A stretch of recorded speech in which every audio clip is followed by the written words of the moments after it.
చూపిస్తాను. కిచెన్ అయితే ఇది నా రాజ్యం, ఇది నా సామ్రాజ్యం. చాలా నీట్ గా ఉంది. మా వాళ్ళందరికి తెలుసు ఇది. ఎందుకంటే నేను ఇక్కడే కుక్ చేసి వీడియోస్ అన్ని పెడతా ఉంటాను. అందుకు మొన్నే బొమ్మడేళ్ళు చింతకాయ వేసి పులుసు పెట్టాను. అందరూ ఫోన్ లో తిడతాం, వస్తే ఆ నోట్లో నీళ్ళు వస్తున్నాయి అంటున్నా, మాకు వచ్చేస్తున్నాయే అని.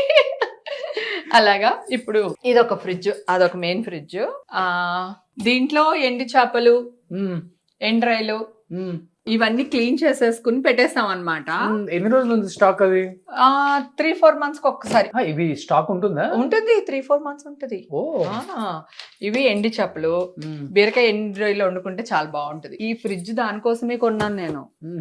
ఇవి స్టోర్ చేయడానికి, చికెన్ మటన్ అని ఉంటే దీంట్లో స్టోర్ చేస్తాను. ఇదంతా నాన్ వెజ్ ఫ్రిడ్జ్ అన్నమాట. ఇది నాన్ వెజ్ ఫ్రిడ్జ్. అది ఇది నా సామ్రాజ్యం. రాగి బిందులో రాగి నీళ్లు అన్ని మంచి అంటారని తాగలేం, గానీ వంటకి యూజ్ చేస్తాను.